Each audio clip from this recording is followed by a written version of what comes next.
You will never find a more wretched hive of scum and villainy. We must be cautious. Welcome to the Presbycast Cantina. Enjoy.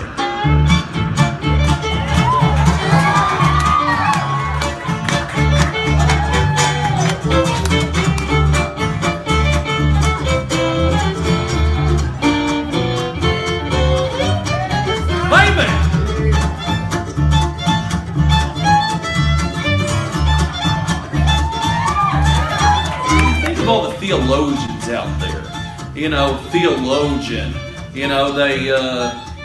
they talk about their hermeneutics and they talk about their exegesis. Sounds like a bunch of diseases, hermeneutics and exegesis. I don't even believe in vaccines, but I want one after hearing that, John. Hey, we don't serve their kind here. What?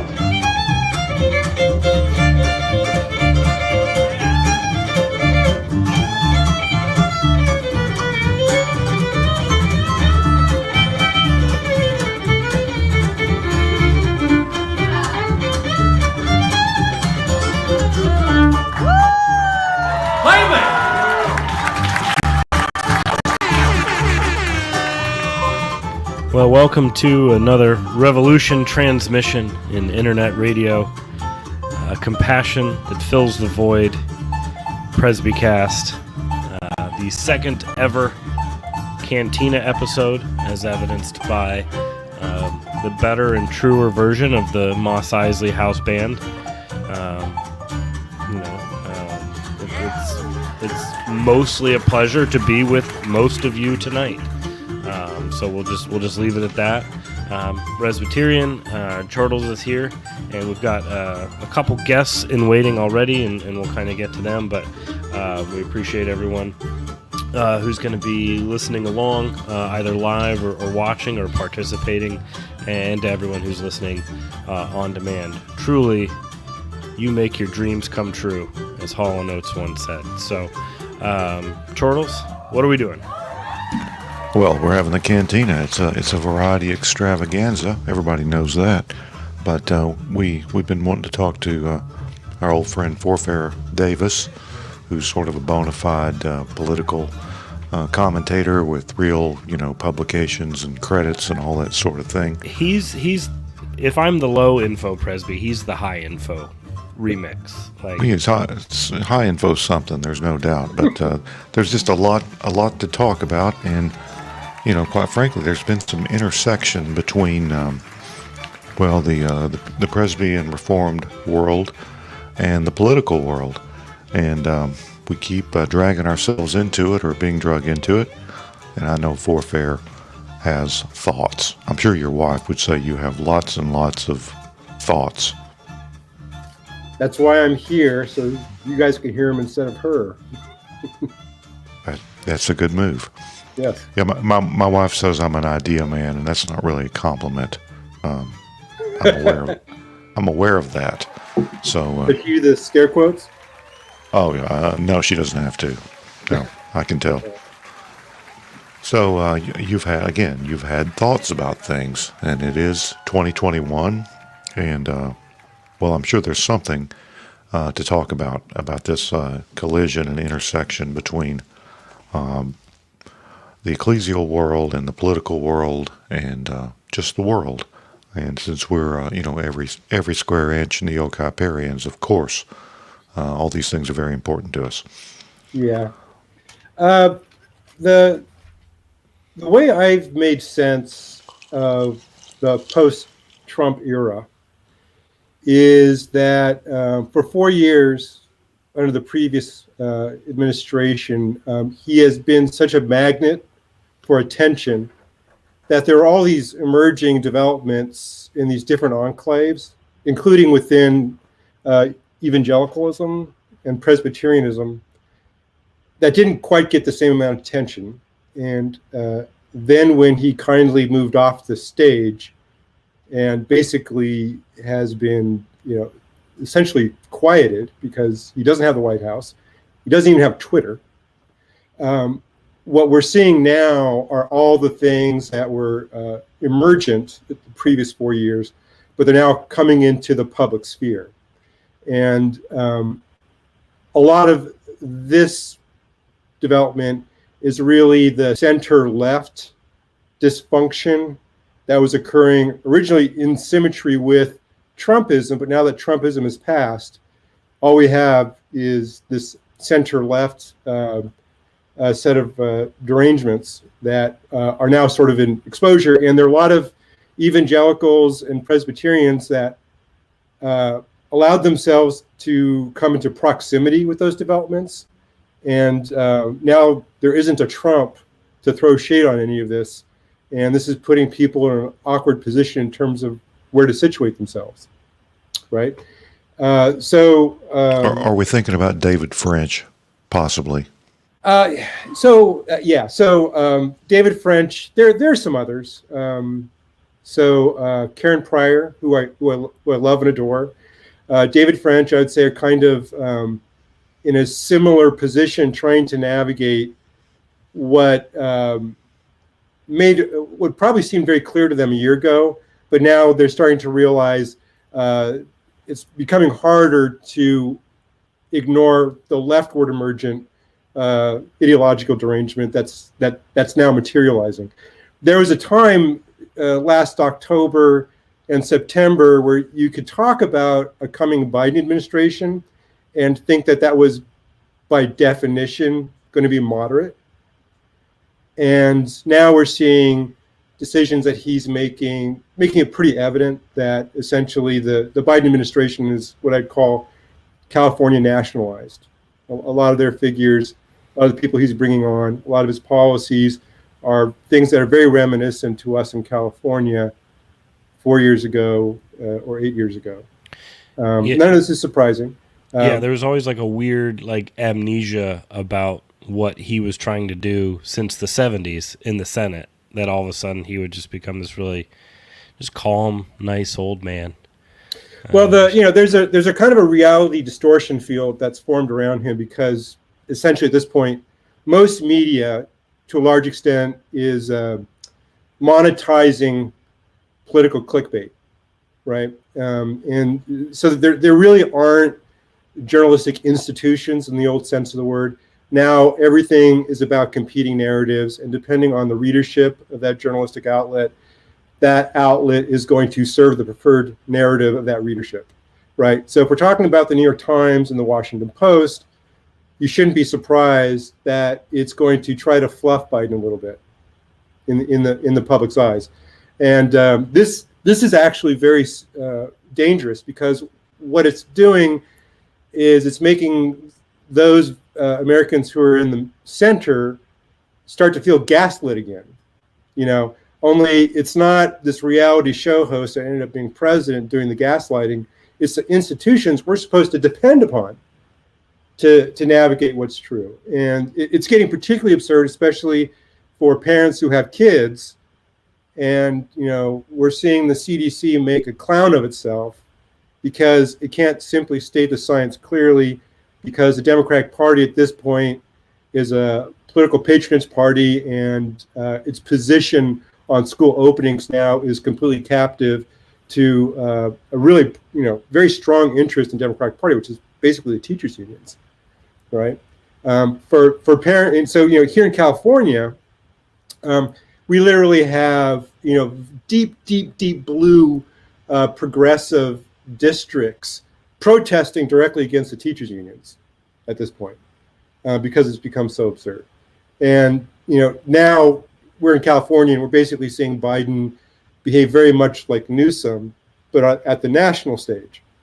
And this was always the thing I kind of warned my nominally anti-Trump counterparts in the evangelical world in other parts of the country. If you're David French, you're living in Tennessee. So it's very hard to envision, how does that nonsense in California get over here? Well, it's really easy. You have a very old president select Kamala Harris. I hope I got her name right. Kamala Harris is vice president. They just appointed or approved in the Senate this person in second position in the Department of Education is a superintendent from San Diego district who is very much a creature of the teachers unions, right? They brought Javier Becerra from California for the Department of Health, I believe, and he has an egregious record, deeply ideologically predatorial in California, right? These are all very predictable things. Yeah, these aren't Orange County people. No, and let me tell you, as someone who's now somewhat politically active in Orange County isn't Orange County. And we can talk more about that if you like. So basically what Biden administration is it's California nationalized. And none of this is surprising. I tell people this on Twitter, I said, you've been warned. Everything that's happening here is going to happen there. And you should prepare accordingly. So the people's mistake was being too invested in Trump's defeat to the degree that they had to be over-invested in his replacement not being terrible. I mean, they're looking on the bright side of their choices. Yeah. Now, there's a very tactical position you could put yourself in, saying I'm against Trump, but have no illusions about the Democratic Party and Biden. Right? It should have been clear when Biden was running that he refused to take a clear position against court packing, which is a radical idea. When he clearly tried to pass over in silence the summer riots, which he tried to do, and he basically had to get dragged into saying something eventually. When you're seeing the man who becomes president evade those particular topics, that tells you on some level he understands the anarchistic wing of his party is part of his coalition, right? And when he's running for president, he's supposed to be behaving like a moderate, and that's how he's behaving. So once he becomes president, and lo and behold, Gaydon's a bare majority in the Senate, and obviously they have the House of Representatives, everything that's happening now shouldn't be surprising. And, I'm having back and forth with David French on Twitter, where, David is constantly trying to play the split the baby thing. The left is as bad as the right? And so I tweeted out in response to David, look, I have friends in California who are in education at the high school level and the JC level, and their jobs are in jeopardy now because the students have figured out it's very easy to cancel teachers on a whim. All you have to do is make some accusation in their direction, right? And so that's the South Park episode about I haven't seen it. Child molestation. Is that any adult that the kids are frustrated with, they just make up sexual abuse allegations, and then suddenly all of the adults in South Park are in jail, and the kids have Lord of the Flies reign of the place. I mean, it's exactly the same method. And so David French's response, and God bless him for responding because he didn't have to. I mean, I'm not exactly a journalistic voice or anything. He said, well, if your friends' careers are really in jeopardy, go to, I think it was fire.org, which is basically Greg Lukianoff's organization, which I think is great. But this last week, Jack Phillips is once again dragged into court, right? The owner of Masterpiece Cake Shop, right? So, what does that tell you? That tells you we exist in a culture now where there is a substantial minority of Americans that believe it's their mission in life is to legally harass, right? Until their will is done. And they don't care if they lose a court. There's always going to be another way to drag the Jack Phillipses of the country back into court. And, so my two friends who are in education, their attitude is, I just want out. I'm trying to find a way out, right? I don't blame them for that. But what does that mean? That means the only people that are going to be left are essentially going to in some way be compliant or loud advocates of exactly those sets of ideas that we're seeing emergent in what I call the anarchistic wing of the Democratic Party. I posted that fact to about Jack Phillips to David French, and he had no response. I'm not surprised he didn't respond. I don't expect him to. But what was interesting was I listened to he had a show literally the next day on the Dispatch with him and Greg Lukianoff. And it was a great show. And he was conceding, in essence, the point I was trying to make, which is that, you have outfits like fire.org that exist largely to protect people from this derangement. But both French and Lukianoff conceded that issues like free speech are cultural issues. And if you don't have a culture of free speech, the courts are not going to be a sufficient bulwark against millions of people who see it as their mission to harass those who they see as disagreeing with them and therefore being on the wrong side of history. So has it become pious to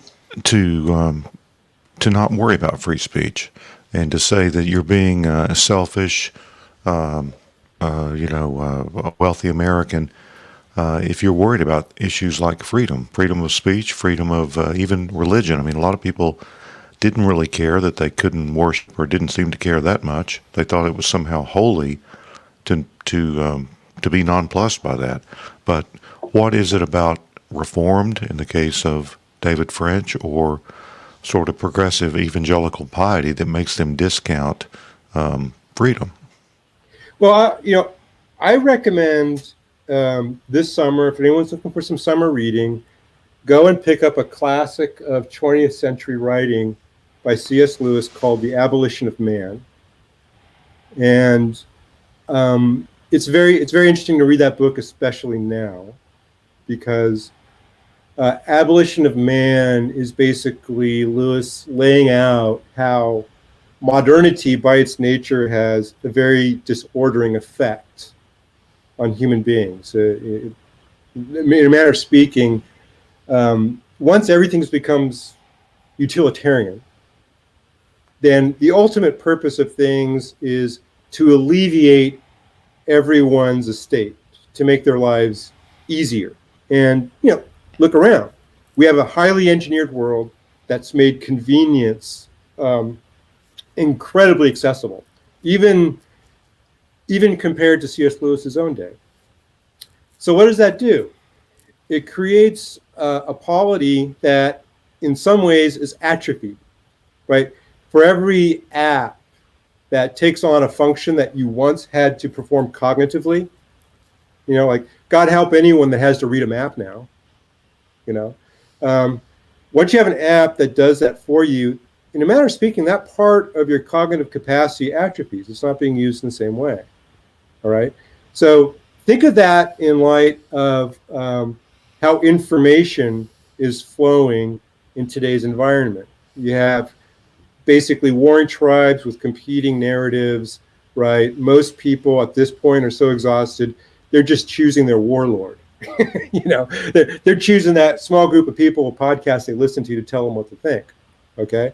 So that part of the collective. Nobody listening to this do that with us, please. Right. Well, that has to change right now. Right. So one of the, I think, key observations that Lewis makes at the end of that essay is when everything becomes about alleviating people's estate, what you create are men without chests. People to whom the idea of actual courage becomes a foreign concept. So what is virtue signaling but virtue without a chest? It's a way to get all the benefits of seeming virtuous by taking a stance that requires no courage. Right now, I could put a sign out in my front yard and get all kinds of points, even though I've done nothing else, right? And C.S. Lewis was talking about modernity then, but I have news for everyone. Modernity has now made its way into the church. It's made its way into the higher educational institutions. And it is, I think, it has formed the people we rely on as quote unquote influencers. And they are exhibiting a lack of a chest right now when it comes to the kinds of disorders that are making themselves felt in our culture. It takes courage to say, for instance, Ibram Kendi is toxic. If we define racism as the existence of disparities, then you can make a case that African Americans are racist just based off of life choices, right? This gets absurd really fast.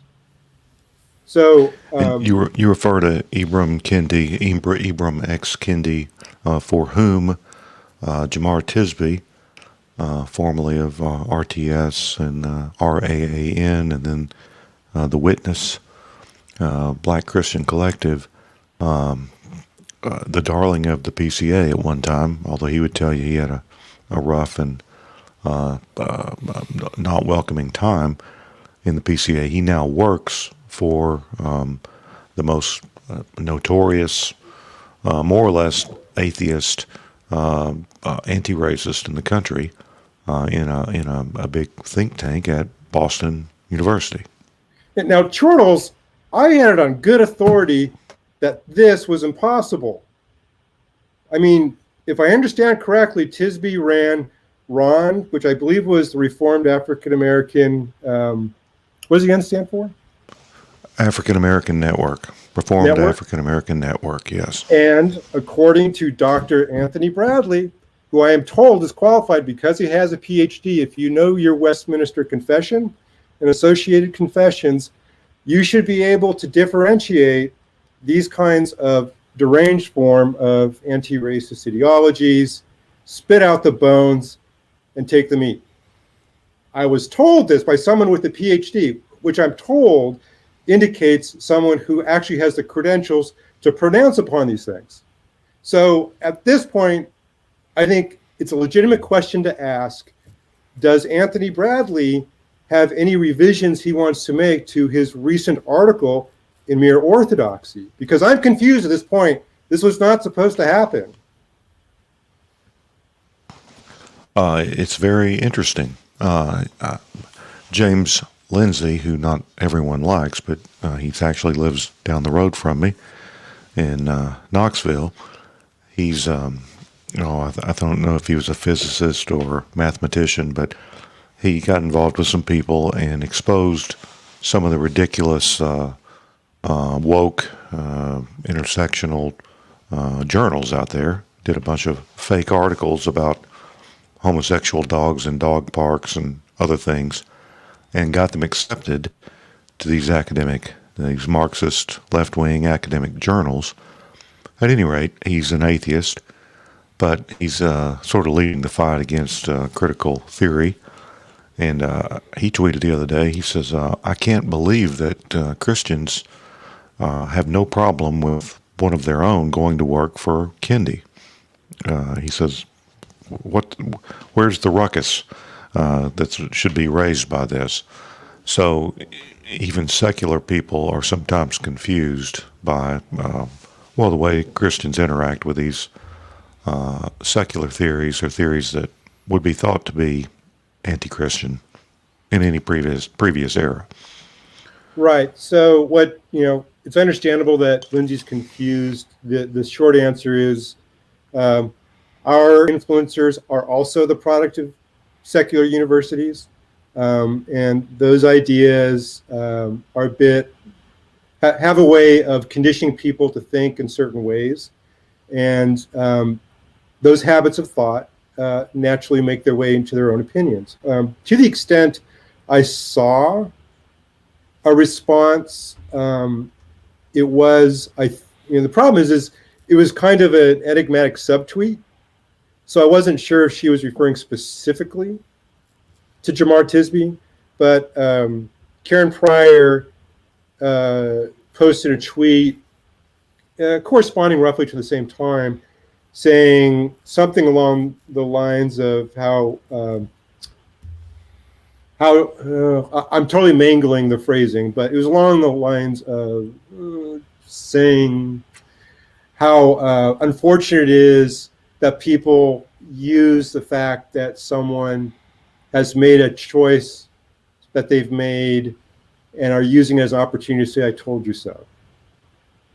I mean, it was so curated. It was unclear entirely if she's talking about Tisby. The timing suggests that it was, and I did not. I like Karen a whole lot, and I didn't want to say, "Are you referring to Tisby?"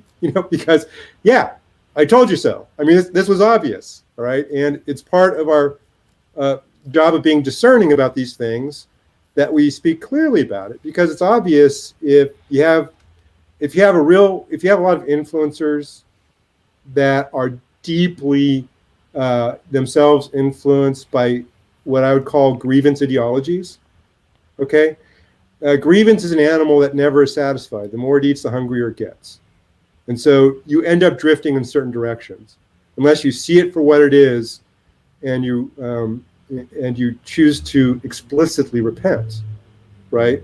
And I think that was the trajectory Jamar Tisby went in, and there needs to be a much more sophisticated grasp of how right now all of our discourse is happening within a kind of magnetic field of resentment and grievance.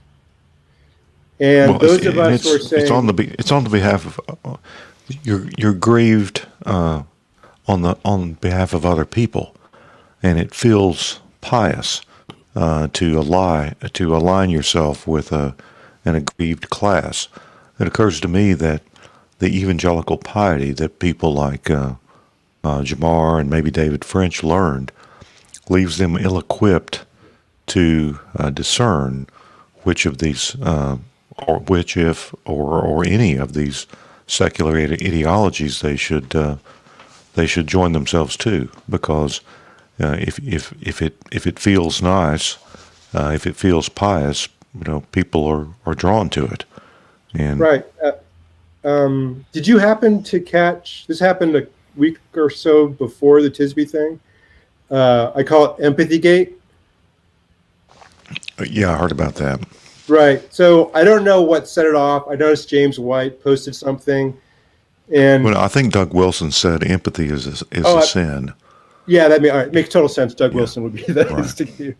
That's his thing. Yeah. So I saw this swirling around, and I had a really nice exchange with Karen Pryor about it, because she was trying to take a position that was not entangled in the culture war language. The problem is it's impossible, because the way I presented it to Karen Pryor was in reference to an author I knew she had deep respect for, because we talked about him before, Alistair McIntyre, who's a Aristotelian philosopher. And McIntyre's book, After Virtue, is worth reading after Abolition of Man. But McIntyre's big argument there is that once morality became unmoored from the idea of a moral cosmos, a morally ordered cosmos, or teleological cosmos is the way he would put it, moral language at that point ceased to be moral and became rather vehicles of emotional manipulation, or emotivism is the way Alistair McIntyre put it, right? So what I was suggesting to Karen was, look, there's a case here to be said that they're basically observing what Alistair McIntyre's made in his book After Virtue. Empathy is being used as a way to emotionally manipulate discourse. And you cannot deny that that's happening, right? Most of the conversations I have with people on the other side of the critical race theory or social justice theory arguments end up falling into Kafka traps, right? Have you ever heard of a Kafka trap? Oh, yeah. Okay. So Kafka trap basically is, if you disagree with this person, they'll turn around and say, you're only saying that because you're racist, right? It's an excellent way to foreclose on an engagement. And the reason why it's effective is that everyone's gotten conditioned to accept that accusation as legitimate. So in a world where everyone assumes accusations of racism are legitimate a priori, all you need to do is know how to wield that accusation in such a way that you make sure that those questioning your position are unable to access you because you accuse them of racism. So, a more subtler version of that Kafka trap is the empathy trap, right? Now, how many times have we been accused of not being empathetic, right? And so there's nothing here that we're talking about that hasn't been delved into with profound sophistication by people like an Alistair McIntyre. There are others, right? And I presented this to Karen Pryor, and her response was, well, if they want to do Alistair McIntyre, they should do Alistair McIntyre, which is not That's not a good answer, because the point is the argument they're making is the same one that McIntyre made. They don't have to read McIntyre to be able to make that argument, right? And so I kind of left it at that, and I didn't want to engage in that exchange anymore, because it was going to get very partisan, I could tell. And then, like, the next day, Karen Pryor once again posts a tweet saying, "I don't understand people's problem with empathy." And I'm thinking, didn't we just have this conversation a day ago, and you kind of conceded that, to the extent that they're making adjacent arguments to Alistair Mack. So it was a new day. She had to tell it. It's a new day. She's got to tell everyone that this is important to her.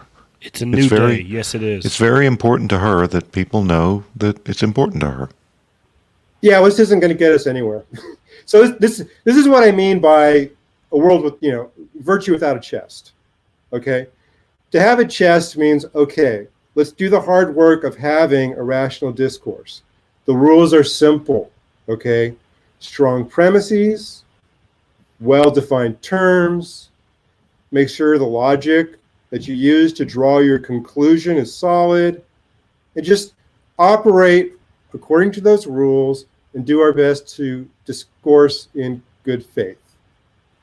Now the thing about those rules is you may not end up agreeing, but if you're doing it right, you at least have an understanding of the premises that the other person is coming into the discussion with, right?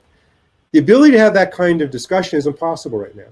And this is happening from people who I think should know better.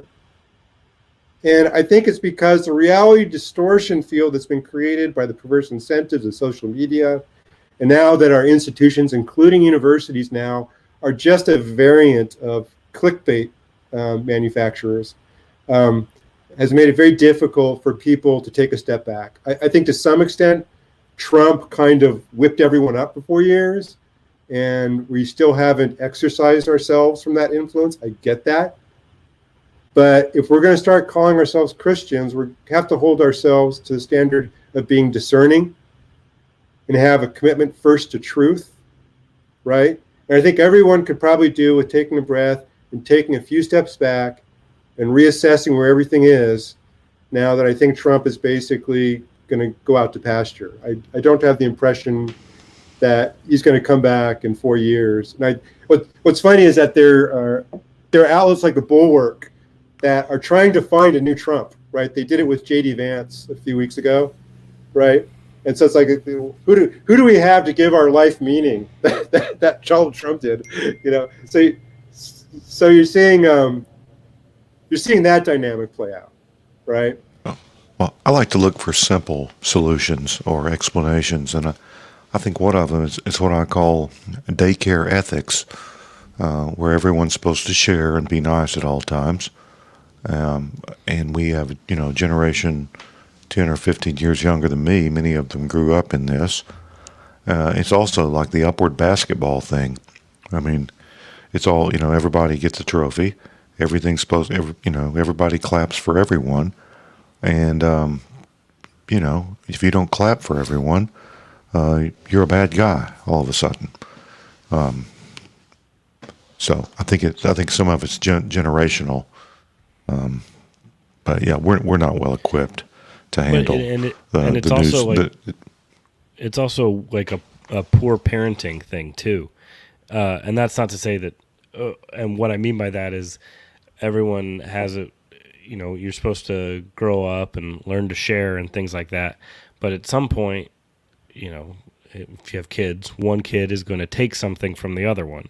And the one who's had something taken from them is going to complain and be loud and probably lash out about it.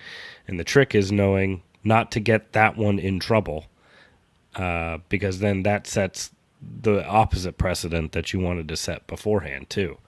And I think that's a bit of what we've been seeing, too. Yeah, so that analysis has been the subject of Jonathan Haidt and Greg Lukianoff's book, The Coddling of the American Mind. And they're essentially arguing that Generation Z, which is now the college-going generation, have been brought up in a profoundly hyper safety, insular environment, and they're exhibiting all the signs of deep atrophy in terms of being able to navigate a world that doesn't have sponges on the corners, so to speak. And then COVID. Right. So you'll notice the dynamic of COVID. You saw the safetyism come out full bore, right? Elementary school kids, for instance, if you looked at the whole survey of data, and there was global data available to us in the summer, their risk of transacting COVID was comparable to the flu in any normal school year. There was no reason to keep elementary schools closed. In fact, my kids this year went in person to elementary school because we drove them all the way to freaking Orange County. I live in Pasadena. Wow. We're driving our kids to Orange County. My sanctity wife is doing that, right? Every day. In fact, I wrote an article about this. And so my neighbors here, their kids are not going to in-person schooling, except that they just started back in person a week or two ago. So these kids have been without school, in-person school, for over a year. All right. And some of the feedback we've been getting from some of the old teachers that we know is you have first graders that have reverted back to like preschool, like transitional kindergarten. Okay. That K through third grade cohort right now, those are critical years. Those are years where kids are learning to read so that they can get to read to learn. All right. And the kids that are feeling that the most are those in underserved communities.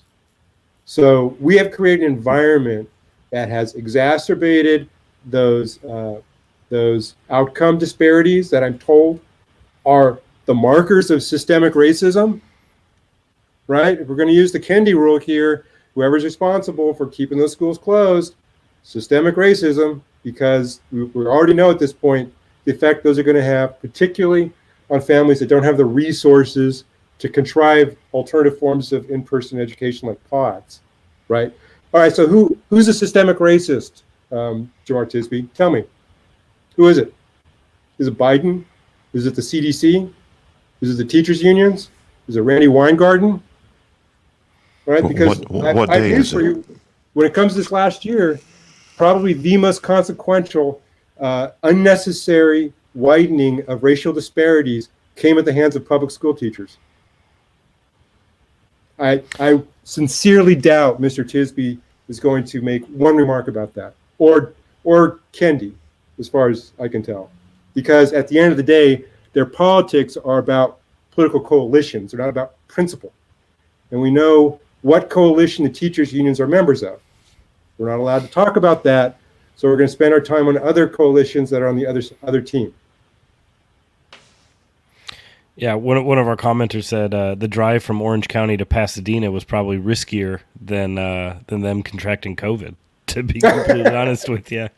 And I think that's true. That what is it, the 134 210 interchange, where I think if you're on the 210 and you have to get on the 134, it goes all the way to the right from having all four lanes.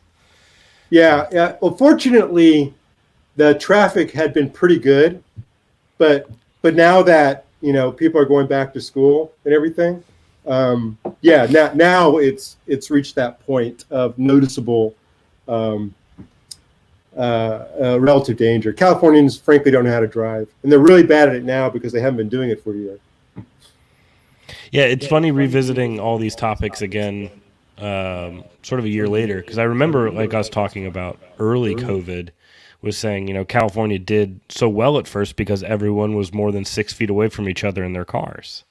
I mean, that was kind of that early inside joke. But, and I have a lot of qualms with the way my own governor has handled our state. But at the same time, at least our elementary school kids have basically been in person at least every other day in our district since Labor Day, and really they've been back all 5 days since probably a month later. I mean, and you know, that's not to say there still aren't some weird like remote days on those goofy like in-service days and stuff like that. But I mean, you're absolutely right. Is just the difference in these kids and seeing it, and maybe you could make the argument, ending the school year virtually. Maybe it was the right thing because at that point we just didn't have enough data to talk about it. But certainly by summer, we knew that okay, we can send these kids back in the fall, and the idea that there are places where they're talking about not even going back in fall of 21 is outright insanity towards these kids with all the advances that have been made, regardless, of how a person falls, on vaccines or vaccinations or whatsoever. Yeah, so we had no excuse since summer. Last summer, the American Association of Pediatrics came out with their recommendation based off the data they saw that elementary schools should remain in person. What happened was the teachers' unions tapped them on the shoulder, and then they had a joint press conference where the AAP said, yeah, this is our recommendation, but this decision should really be left to the educators. And because everyone was suffering from Trump derangement syndrome, any position that wasn't lockstep with that political coalition was going to be interpreted in some ways being MAGA, right? So our kids are going to pay for it. We're going to forget Trump, but my kids' generation are going to suffer. And I don't know if I think I've said this before. My thing is education. That's been the thing that I've spent the last 5 years in, and there's no more red pilling experience than doing a deep dive into America's public school system. And when it comes to COVID, that's the thing that just makes me furious. It really does. So that data was available to us in summer. I remember here in the LA Times here, which is, not exactly right-wing rag. They had done a really good survey on the data. Because at that point, they had very large data sets to select from different European policies. And it was pretty unanimous, right? That the elementary schools at least, should be returning to in-person. What happened in the summer basically is a variation that we've been seeing under the Biden administration. When the scientists actually speak the data, they end up getting pulled into a green room somewhere, and then they come out and you see bruises on them, and all of a sudden they're like walking their position back. And the CDC under Biden's been doing this 3 or 4 times, right? Really deeply, deeply infuriating. And if there was any justice in this country, our journalistic people in influence in our mainstream journalism, leaders and the teachers' unions, coalitions that got behind propagandizing this topic, they'd be dragged into the Senate and give it the Riot Act. There would be consequences for this. That's not going to happen, but that's what should happen, because this is probably going to be one of the most consequential, unnecessary effects of the COVID season. Yeah, I think we'll be analyzing this disaster for many years. We don't want to keep you too long because you've still got daylight out there in California. I can see it behind you. But our listener, Job, and that's his real name, he doesn't have a turkey, but his name is Job, and he's been on the show before. He asked this question, and I'd like for you to go out on this if you can. Could you take a few seconds to talk about the idea of having a politics, of building a coalition versus principle? So I guess it's sort of pragmatic politics, power politics versus principled politics, but I think really the question is there a place for a principled politician? I mean, arguably, people are going to have different opinions of these people, but we could say that Josh Hawley or Ron Paul or Ben Sass were principled in certain ways, and it didn't work out very well for any of them. So what do you say to the power politics versus principle politics? So the difficulty with pure power politics is it's what I call inertial, because it gets its power from the pre-existing credibility of institutions and norms. But if it's pure power politics, inevitably the manipulative, coercive, calculative nature that ends up being exposed publicly because it's pure power politics becomes transparent. So the teachers' unions engaged in power politics this last year. Guess what's happening? School choice has become popular in a way that it never did before. That wasn't supposed to happen. Why? Because they were exposed as being utterly cynical. And the American people made a logical assessment as a result of that being exposed. Now, there's always going to be a transactional nature to politics, right? But you have to be very sensitive to the possibility that by being cynical, you might be setting fire to the village to save it. By the time you're done with it, there might be nothing left to save. That's identity politics. Identity politics is a particularly pernicious version of that. An argument could be made that to some extent, Trumpism may have done that to the right. Because I think right now, the Conservative Party Republicans are essentially a basket case. There were a lot of people talking about a Trump coalition that exists independent of Trump, when I think the Trump phenomena was very situational. A lot of it was timing, and a lot of it was personality. And I know who that coalition is. It's all my neighbors that kept their Trump flags up, and now many of them are flying their flags upside down. Their American flags are upside down. Right. Yeah. So there's going to be a lot of people who are deeply invested in that phenomena.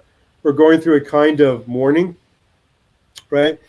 Being able to recreate that, I think, is going to prove more complicated and difficult than people realize. I think a lot of that was about timing, where things were in 2016. What a plausible alternative to Donald Trump might be is an open question. I mean, so if you had to bet, I think DeSantis is showing some reasonably good instincts. The running gag here in California is we shut everything down and DeSantis left everything open, and basically our COVID stats are the same. And they have a much older population than California. California is one of the youngest populations in the country, right? So if you want to go to Disneyland, you now have to go to Florida because they're not in business here in Anaheim. Well, that's been sort of my joke moving forward, is it's going to be really weird when all of the best states for the arts and live music and museums and poetry readings and stand-up comedy and sports are all deeply red. The problem, so the challenge is that, the way I put it is every time a California moves to another state, both California and that state become more liberal. Yeah. Because your California conservative is not, a Tennessee conservative, right? They're more a bourgeois kind of Sam's Club conservative. They're not necessarily listening to Rush Limbaugh, right? Costco, not Sam's Club. I'm sorry, yes. I'm just showing my sign. So, and that's a problem. So it's they can't all Texas, be me. God bless them, they're absorbing all this tech industry from California. Well, that's great news for a while, but until something fundamentally alters in those populations associated with those industries, you're also bringing in the zombie virus as well, right? So here in California, I mentioned earlier, I've been involved in some local politics in Orange County. Where I'm really active right now is in school board politics. And God bless Hillsdale. They were able to help a pretty courageous group in the city of Orange to stand up one of their classical charter schools, right? Which is what I was hoping to do in Pasadena. But it turns out they pulled it off in Orange County. And now it's like a school. Right now it's only K through 5, but each year they're going to go up until it's senior year. And they're like a school of like 360 kids. And this year they had 500 applications for 60 spots. Wow. Right? Because let me tell you something. The people who really see the derangement for what it is are the families sending their kids to public schools. All right? Yeah, that makes sense. And I don't care where you are, whether you're in the Bay Area of California, how deep blue your district is. All right? When you're seeing stuff roll out of Sacramento, like the recent ethnic studies curriculum that's come out of Sacramento, which sounds like it came out of some deranged Howard Zinn zombie fantasy, all right, including worshiping Aztec gods. Yeah, no, you have to read this stuff. You wouldn't believe it, right? So Quetzalcoatl was the best. Yeah, no, it's highly underrated. So what's happening in California is the more the schools are failing, the more Sacramento's trying to compensate by becoming more and more woke. And that's the trend you're going to see. The more institutions fail, the more they're going to try to compensate by virtue signaling so that they at least have the cheap sugar high of seeming like they're there for something. And so that's now insinuating itself into the schools here. The graduates of education schools, by and large, are from programs that are increasingly more radical. Lukyanov and Haidt just came out with a study on that, right? And so you have families who might be very moderate, maybe even left to center, right? And what they're seeing in their schools is red pilling them. So there's a decent case that Orange County could flip red again if people get scared straight. I've still got quite a few friends who are in Ventura County and all people I used to work summer jobs with, and now we're all parents and have kids of approximately the same age and stuff. And I think you're exactly right on the the people who are aware of what's going on in the curriculum were until recently public school parents and students, and have since made other arrangements. So so when Job talks about coalition building, step one, find where the opportunity is. That's where you move. And right now, people are getting red-pilled in public schools because they're seeing how the teachers' unions are behaving, they're seeing what's coming into the classroom, and they want an alternative. If anyone is listening to this from Southern California and they're interested in what I'm talking about, contact me on Twitter at pseudoplatonist.com, because the plan is there are going to be other schools like the one my kids go to stood up, and it would be wonderful to set up a coalition, particularly in Orange County, because they will not be able to stand these schools up fast enough. There are families that need these schools. They need an alternative, and it's not fair that we're paying property taxes and it's being utilized in the very deranged way they're being utilized in the public schools right now. And for those who aren't in California, this is coming to your state. If not from your state capital, it's coming from the federal government, because this is the price that's going to be paid for all these checks coming to your house, right? All the stimulus going to the states, all of those have hooks, right? And this is very likely how a lot of the California stuff is going to be transacted on a national level. Well, we appreciate you spending some time with us, and we'll do it again. We should do this about quarterly at least. Absolutely. To get a little political reset. So follow Forfair on Twitter at pseudoplatonist, or just search Forfair. That's probably he's going to pop right up, because there aren't many Forfairs on the Twitter.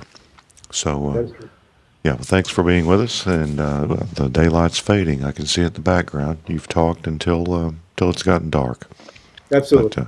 But thanks for joining us, and we'll do it again. It was a pleasure. All right. Don't be an Erdman. That's what we tell everyone. All right. Bye. And so that was our smart person political correspondent, and That was the always- high information Presbyterian of record. You are now left with me for the indefinite duration of the rest of this episode.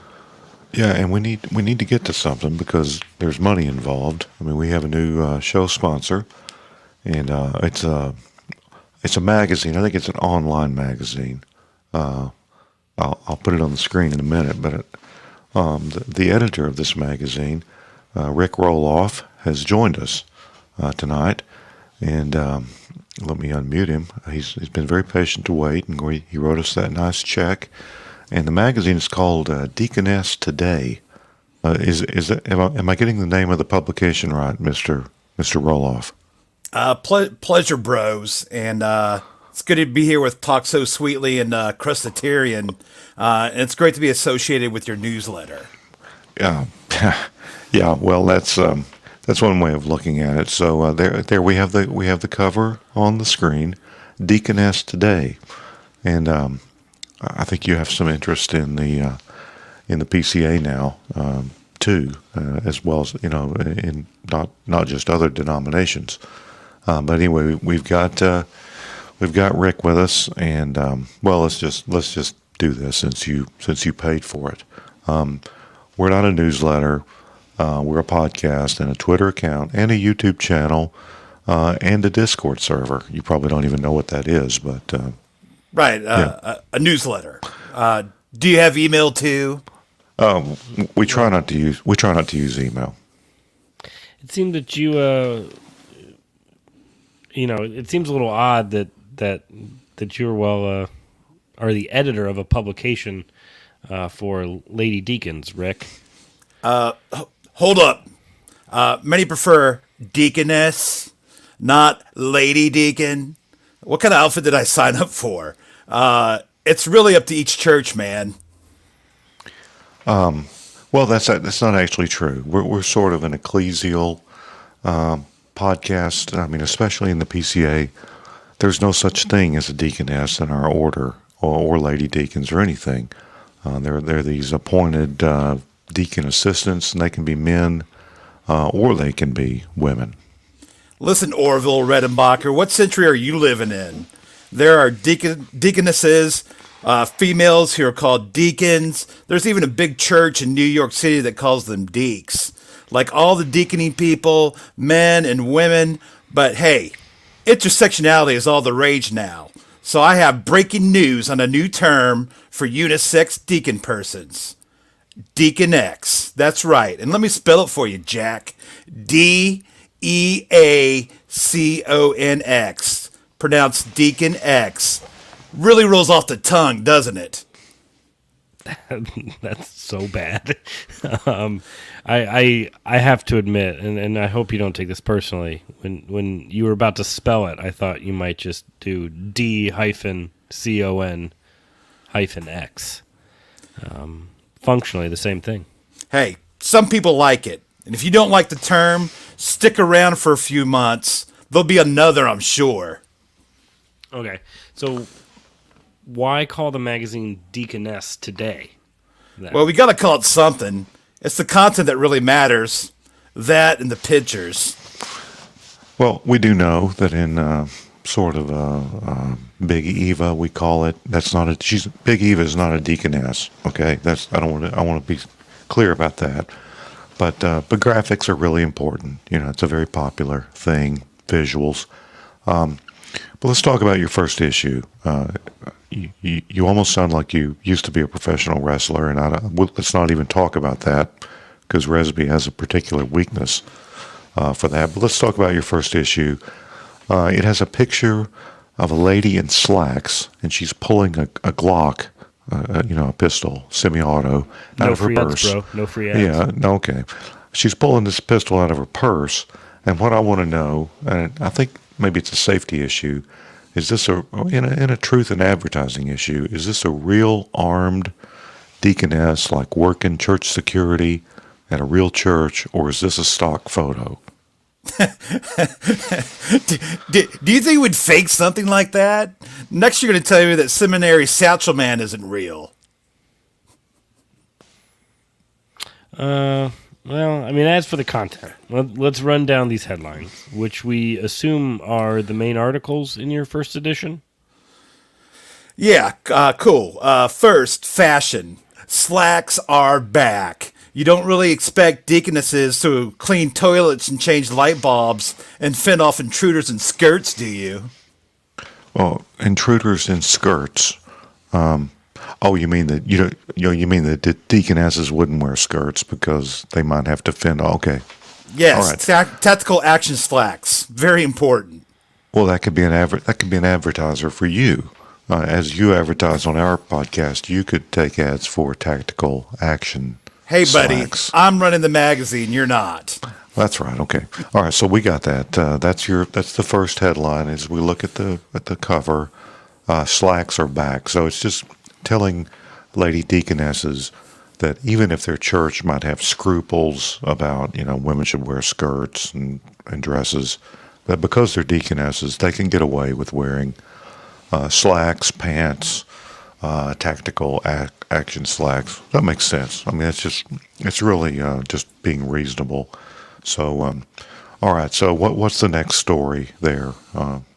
In your issue, In fending off intruders vein, in that vein, best pistols for purse carry. Are you a Glock Verbs 31 woman? Glock. Please, Rick, don't ever make that noise again. But I mean, it's pretty clever. But I mean, is a purse really the best way to carry a firearm? Apparently, you've never carried a purse before, but purse carry is cool. And I'm told by the author of this article, Pat Remington, that you can draw from a purse a lot quicker than you might think. oh well, that may be. Yeah. I mean, purses are famous for having things in them that don't get lost easily. So that makes sense. Certainly not your phone number, buddy. So what is a? If I had a nickel, I mean, I have to assume that Glock Verbs 31 woman is a takeoff on Proverbs 31 woman in the evangelical culture. That's a big thing. But so what is a Glock Verbs 31 woman? Well, it's a Glock packing mama in the parlance of our times. She can consider a field, buy it in the morning, make 3 casseroles in the afternoon, and gun down the heavily armed incel terrorists outside the church in the evening. So do you recommend the Glock over other brands then?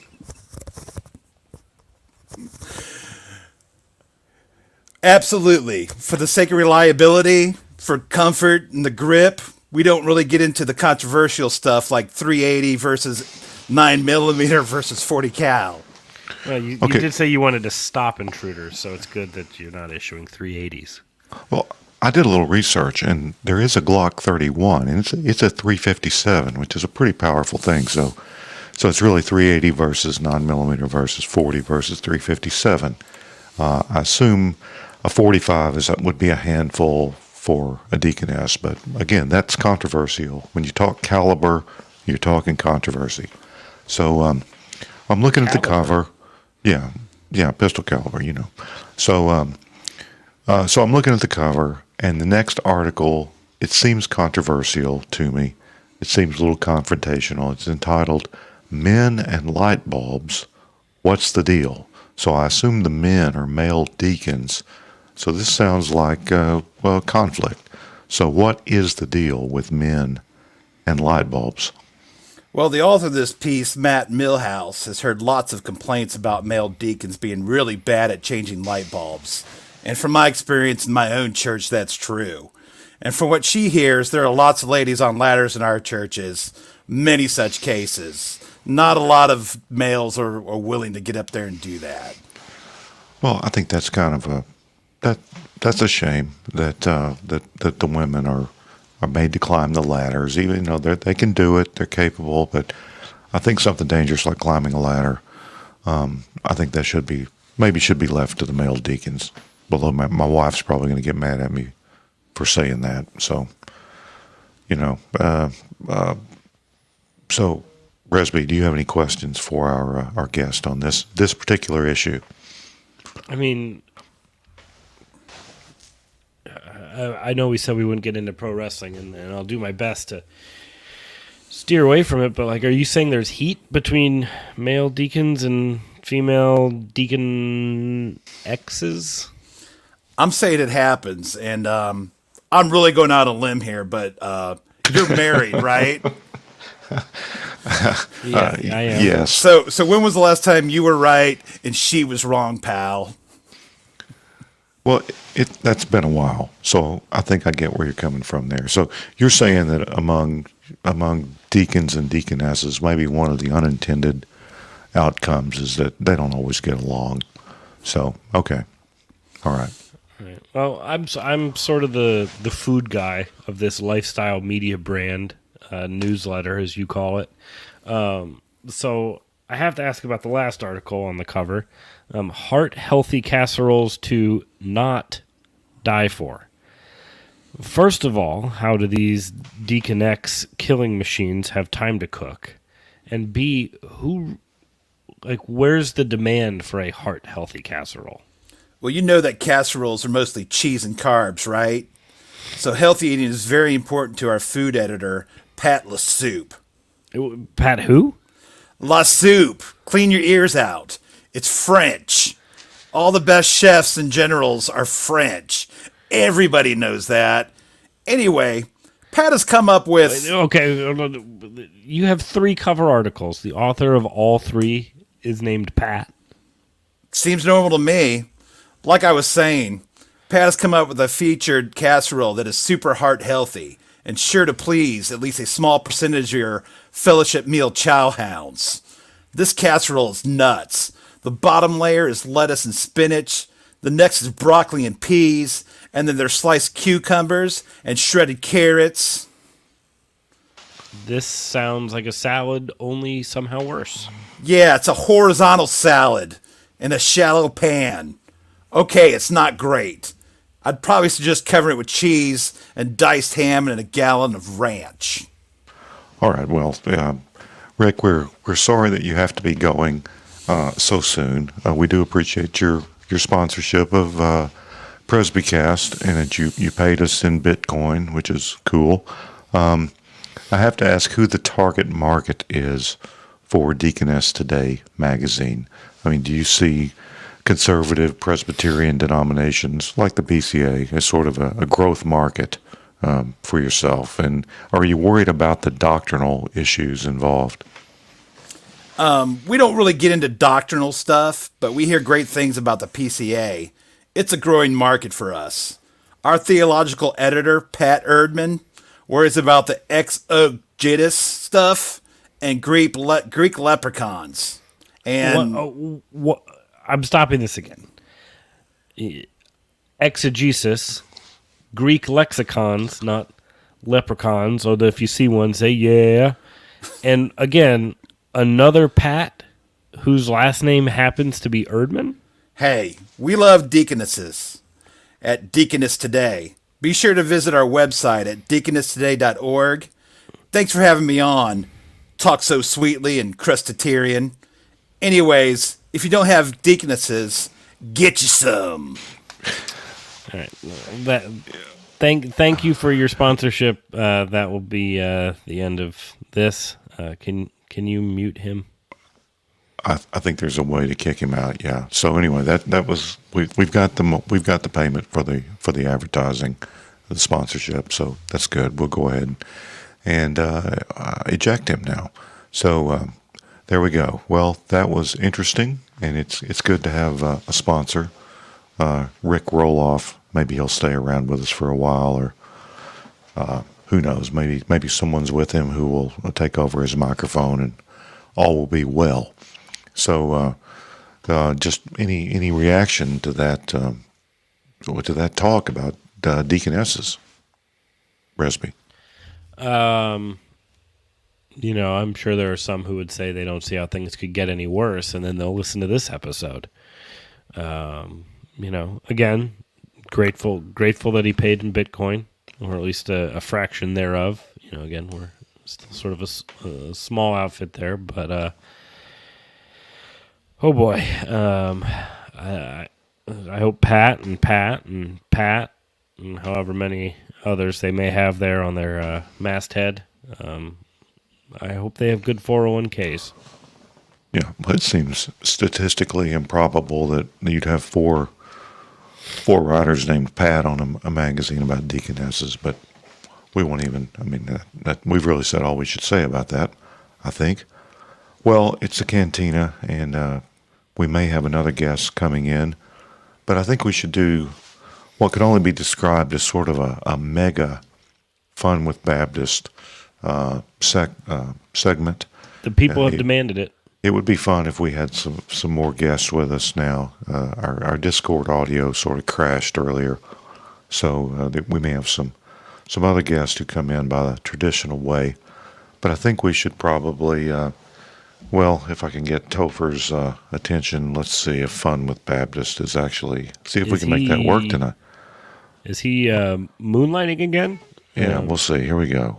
What a fellowship, what a joy divine, leaning on the everlasting arms. Welcome to Fun with Baptists on your favorite podcast, Presbycast. And now, Baptists. If I'm lying, I'm crying, Brother Fugate. I wanted to give that dude, I wanted to give an atomic wedgie and go home with this underwear band in my hand and then mount it like some preachers do with lions and tigers and bears. Oh my, mount it in my study. And every time somebody visited, they'd say, that looks like an underwear band. Yes, it is, from an atomic wedgie I gave some preacher who ran their mouth against me. All right, well, I think that's old John Hamblin. And, of course, this is from IFB Sermon Clips. We always rip off from him, primarily. Well, what did we just hear, do you think? Resby or our friend Amish has joined us. He I don't know if he's a... Amish, are you a wrestling fan? No, he's muted himself. Resby, your reaction? I like to know what the Miz is doing every once in a while. All right, we lost some of that. I forgot about the Cleveland connection. I got to be honest. Like any good squash match, that clip was sort of over before I thought it was really going to get started. Do we have a way to effort a replay? Oh yeah, we can do that. So again, John Hamblin, he's boasting how he's put someone in their place. You know, there was a youth minister. Clip was played in the last year or two. He talks about punching a kid out, and then the kid converted just like that. Heck yeah! So that's a youth group strategy. But let's hear old John Hamblin again. If I'm lying, I'm crying, Brother Fugate. I wanted to give that dude, I wanted to give an atomic wedgie and go home with this underwear band in my hand and then mount it like some preachers do with lions and tigers and bears. Oh my, mount it in my study. And every time somebody visited, they'd say, that looks like an underwear band. Yes, it is, from an atomic wedgie I gave some preacher who ran their mouth against me. So this is bishop on bishop violence here that we're talking about. Yeah, what a real bishopric. Yeah, exactly. It's a precious Paul Ellering-esque, just a stream of consciousness that is going. It's pretty impressive. But he rehearsed that, though. He rehearsed that. He knew the joke. Yeah, he knew exactly where that joke was coming. Yeah. All right, well, this is another IFB preacher we're going to hear from now. And, you'll see the sort of the power trip thing going on again. Let's just hear this brother. Today in America, we find ourselves in a very hard situation. At Northwest Bible Baptist Church, we find ourselves in a hard situation. We also need to make some hard decisions, and our president does also. He's going to have to be careful he's not listening to Mr. In bed with the China Fauci, or Fauci, is that his name, or Fauci? All these guys, I don't even want to know their names because I know what I see when I look at them. There's a lot of things going on that people just listening to, sitting there, again, like little brainless mouth breathers, and listen to everything they're saying. But you got to study these men out and find out where they come from and where their money is being funded from. Then you'll understand maybe a little bit about what the preacher said, because this preacher been saying it for 5 weeks, and some of you people didn't agree with me. But now that it's coming out on the news media, now all of a sudden you're believing it because they said it, not because your preacher said it. God help you, that's all I can say. God has given insight to preachers all down through this book and is still today. And if not, we need to shut this thing down forever. I'm saying it's amazing. We're not always right, but a lot of times we're right. And it's a shame when people say, well, I just disagree with you. I've been a Christian for 40 plus years. I've had 3 of the greatest preachers in the nation. I've never agreed with all of them on all things, but I've never opened my mouth one time ever with any of them, ever to their face, ever telling them I disagree with anything. My job is to shut up and listen. Just go on. I'm not throwing the baby out with the bathwater. It's still Never going. will. I'm just simply saying that it's amazing. And it's always the case that the preacher said so, but nobody will ever come and say, you told us, preacher, you warned us about it. It's amazing what happens today. Pride reeks in most Christians. But it's amazing when the man of God says it from the Word of God and it comes to pass, you need to acknowledge that. Yeah, it finally ended. It was like Return of the King. There's like 6 different places I thought that movie was going to credits, and then it just keeps fading back in. I think whoever that is so there's some cues there. If I was a person who liked placing small recreational wagers on athletic events, I would say that there are certain cues that you can hear in a person's voice that would give them away as a person who has a very large problem with that.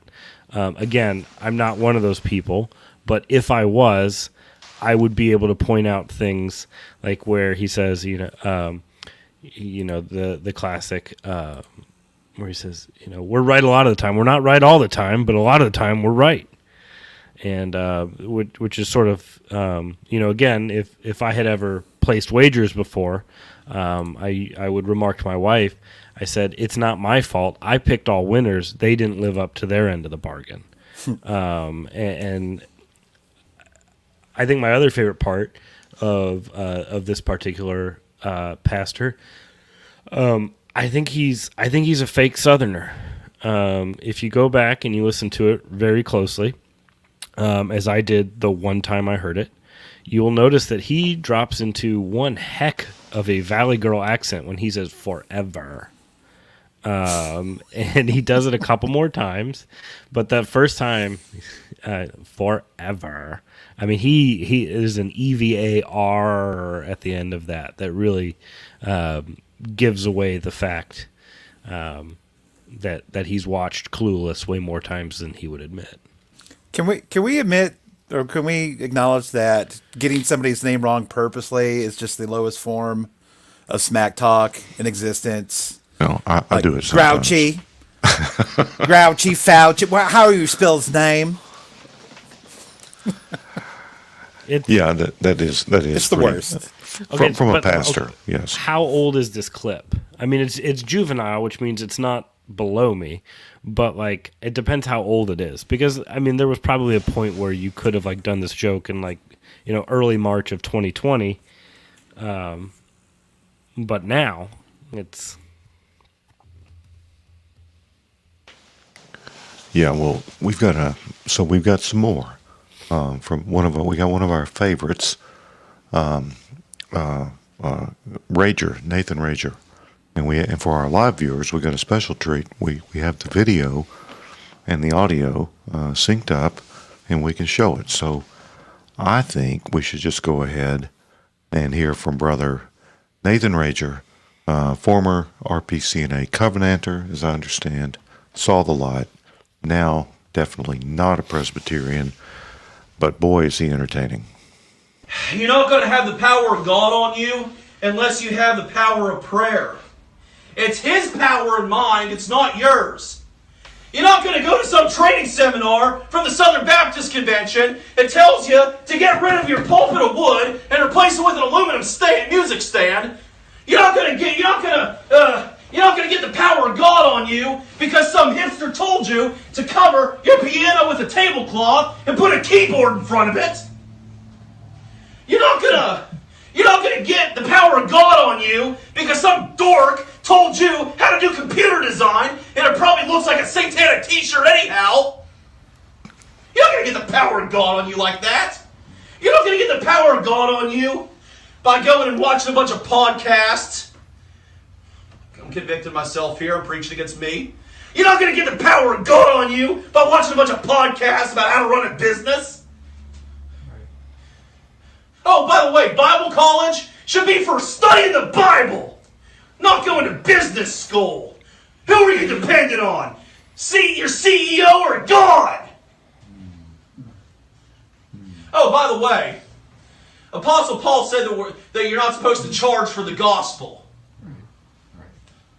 If you're a man of God, you should be training up the next generation. Amen. And if you're not smart enough to do it, go learn something. If you're too lazy to do it, get a job.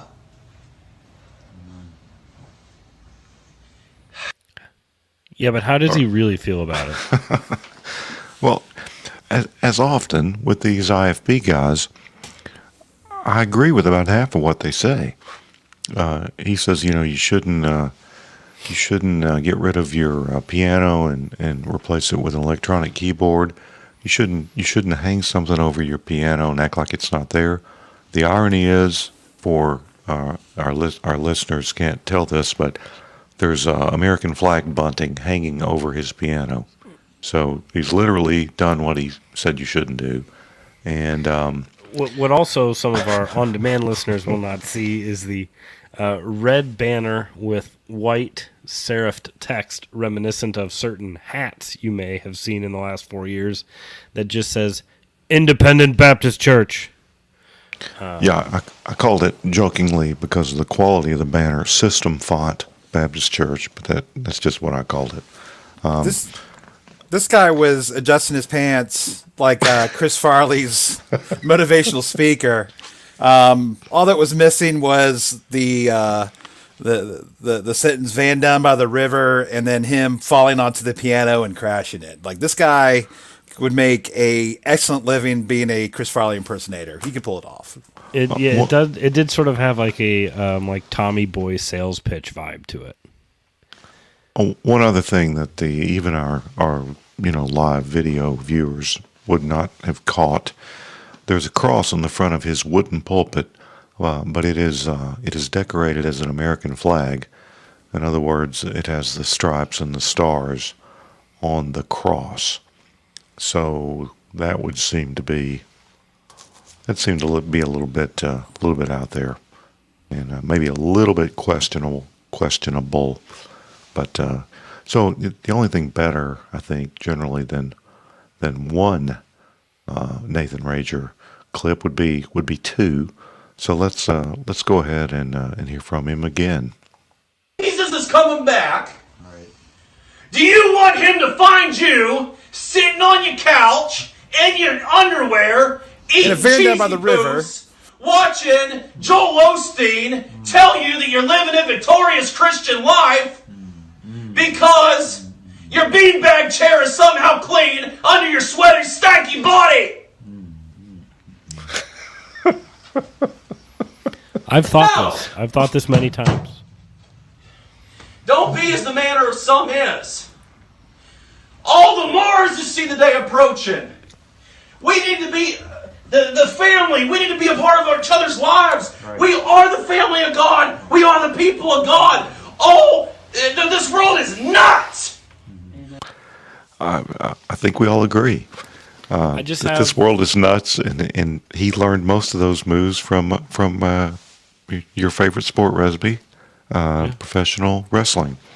I think if Brother Rager here, if he had a life verse, I think it would come out to people don't think it be like it is. But it do.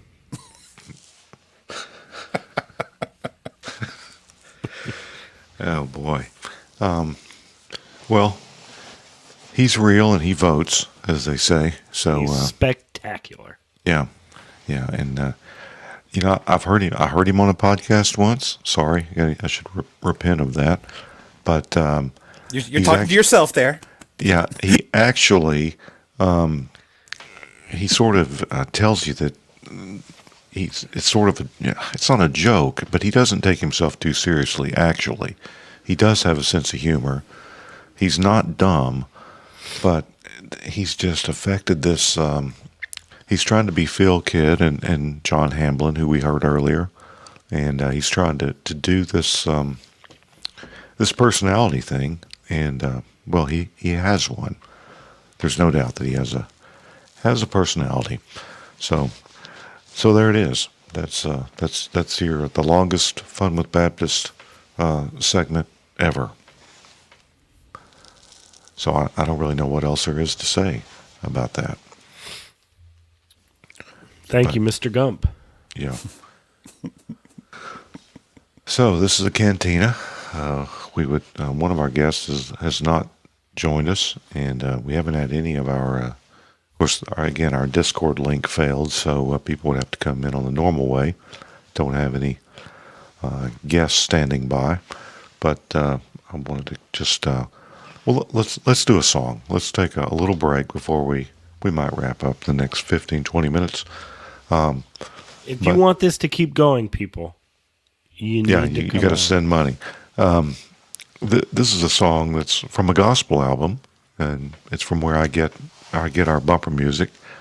And well, given all the American flags and stuff at Brother Rager's church, this might be his song of personal testimony.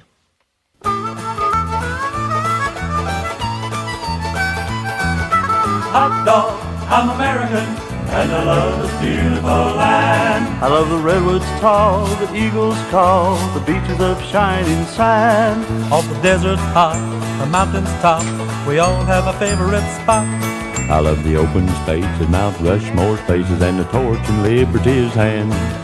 Hot dog, I'm American, and I love this beautiful land. I love the Iowa corn, the place I was born, the Georgia peanut man. I love Alaska's ice, Hawaii's nice, paradise is the mainland. I like Chicago's blue pot, Campbell's soup, and McDonald's American band. Hot dog, I'm American, and I love this beautiful land. I love the 4th of July and apple pie, the Coca-Cola brand. I like Detroit's new cars and Hollywood stars, they really rate a hand. I love the baseball games, all the players' names, and the cheering in the stand. Hot dog, I'm American, and I love this beautiful land. We've got Niagara Falls, the Mardi Gras, the jazz of Dixieland, 7th Avenue Dubs, and the Idaho Spuds, and the canyon known as the Grand. We got the Yellowstone Park and the top of the mark and the front of Disneyland. Hot dog, I'm American, and I love this beautiful land. God blessed every state with something great when the anthem plays, it's grand. I'm so proud to be in the land of the free. I love the things for which we stand. We'll live 1,000 years, receive our cheers. Oh, I love my native land. Hot dog, I'm American, and I love this beautiful land. Hot dog, I'm American, and I love this beautiful land. Hot dog. All right, well, I just got a text message from Robert Jeffress. He wanted to know how he could get in touch with those guys. So Amish, Resby, and our friend Lennox, who's he's highly educated, quite a bright guy. He's with us. He'll unmute himself when he wants to. What's your reaction to that little gospel number we just heard? Well, no one will accuse it of being low energy. No, and it wasn't a bad quartet type number. You know, they had a viable bass singer in there, which you don't often get. I sing bass, so I'm sort of sensitive to those things. But it's that good old civic religion we like to talk about sometimes. Lennox, anything to share with us. You've been around a lot of academic institutions, and you've been around a lot of areas of the country, different churches. On our Discord server, you're a font of information. But anything you want to share with us tonight? Well, I mean, one of the sad things about Rager right there is he really gives skepticism about bad seminaries a very bad name. Because, I mean, it's you've got good places, but it is just amazing how wild some stuff is out there. I mean, there was the famous bit the other year about the prayers apologizing to plants at Union Seminary, and I didn't experience quite that, but definitely did see some crazy stuff that's showing up a little bit more commonly now. I forgot about that. Oh, we posted the picture. Yeah, I know. Yeah. We might have. I mean, it might have gotten at least a half of an episode nod or something like that. On an extremely immature group blog with some college friends, I made a post that was a parody of them of a church that was ordaining a parrot as a minister. Well, they're all parrots, really, when you think about it. That didn't quite match what really happened. I mean, and like I said, at some levels, they're all kind of parrots. At least as we knew them before September 11th, 2001, when they were real. There was a Birds Aren't Real rally somewhere. I believe it was Rexburg, Virginia, today. I know we don't want to go into major news stories all the time, but I felt like this one was worth mentioning. Such signs included Poultrygate is coming. If it flies, it spies. That was a personal favorite of mine. And so I just want to, give a shout out to, our brothers and sisters out there who are really exercising their First Amendment rights about what I think everyone should care more about, or at least be aware of, because They've had a lot of time to perfect their stealth and proximity surveillance, so we're coming back. Right, because whenever somebody says a little bird told me, that's where this idea came from. Again, I know I fleshed it out on the show before, but there's a reason why the most birds always congregate around the sketchiest houses. Why do you think their surveillance sensitivity increases in closer proximity to other units? So that's why there's this big tree across the street from me that houses all these birds in the morning. Yes. Again, there's the hit squads, a murder of crows. Do you really think that name is accidental? All the signs are there. The one thing I appreciate about Linux is he and I spent a lot of time in similar areas of Southern California, so there's a certain sense in talking to Forfair as two guys who have left California. It sort of has like a weird nostalgia. Like sometimes I'll hear traffic reports on old like radio shows I go back and listen to, and just hearing like the names of roads, it's like, oh man, that kind of almost puts like some rose-colored glasses on, and then you hear about the blue-colored lenses that are currently in there, and you're like, I don't miss it that much. I could go to Texas and get in and out. I don't have to go that far anymore. All right. Well, here I have the image of the prayers to the plants on the screen there. Actually, they were asking the plants to forgive them. This is one of those seminaries that Machen would have had heat with. This does bring up an interesting ethical point with regards to the way that we've treated plants. And so this is sort of one of those moments where, Chortles says that he, more or less agrees with like 50% of everything our Fun with Baptist segments say.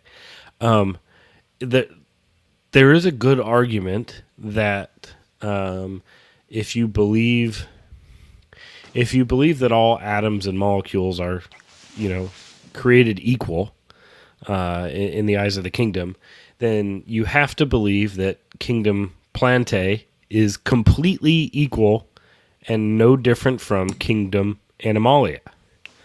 Now, most of the people there, I would assume, are not eating a lot of meat. They're probably eating a heavily plant-based diets. What's one thing that the animal kingdom has that plants generally don't? And that is, of course, the ability to run away. Whereas plants remain firmly rooted in place. Some of them, have poisonous or burrs or things like that. But it is still generally easier to murder a rose than it is hunt a lion. So in the name of fair chase, it is actually more ethical to eat animals than a plant-based diet. Okay, well there you go. That was we'll never get that minute back, but there we have it. All right, well we have other guests besides Lennox. First in order of appearance is our walking through Westminster friend, the Reverend Chris Drew. Chris, do you have anything for us? Yeah, can you bring up the plant picture one more time? Well, your level is very low. I don't know what mic you've got selected there. Yeah, I think I. Phone. Oh yeah, you're at an extremely low level. But I will bring up the plant picture again. This is again liberal seminary students. Let me make that happen. There we go. I turned up my game. Okay, there you go. That's ostensibly used to be Presbyterian seminarians asking forgiveness of, they're not even real plants. They're potted plants that aren't even native. I mean, look at those plants. I mean, we should be asking for their forgiveness. I mean, if you look at the people, I think the people in those seats could kill a plastic plant. There's no question in my mind. Yeah. Okay, Yeah. well, that's. Well, that's what you got. Yeah. It's lamentable there, yeah. All right. Well, we'll do another walking through Westminster in a couple of weeks. We're pretty booked up, but people like it. People reach out to us and tell us that they like walking through Westminster with the Reverend Chris Drew, and those who like it really like it. We don't get as many downloads on those shows as some other shows, but the ones who like it really, really like it. And it's obvious to me, a lot of people wish they could get that at church, or they wish they were in a church that would teach that sort of thing, so we're going to keep doing that. So thanks for that, Chris. I'm doing it. All right, and we've got Luca as well. And are you in Brazil, Luca, or are you from Brazil? Remind us. I'm from Brazil. I'm currently in Tucson, Arizona. That's right, Arizona. I remember that. Very similar climates, Brazil and Tucson. That's a big X. It's really dry here. Yeah, I took a day trip to Tucson once, and the old desert boogers. They always happen within a couple hours. So, tell us about your intersection with American evangelical religious culture. So I guess it all started with discovering John Piper through my Sunday school teacher back in a Baptist church in Brazil. He recommended him to me, and progressively I've come to know more and more of the subgroups and types of Protestantism in America.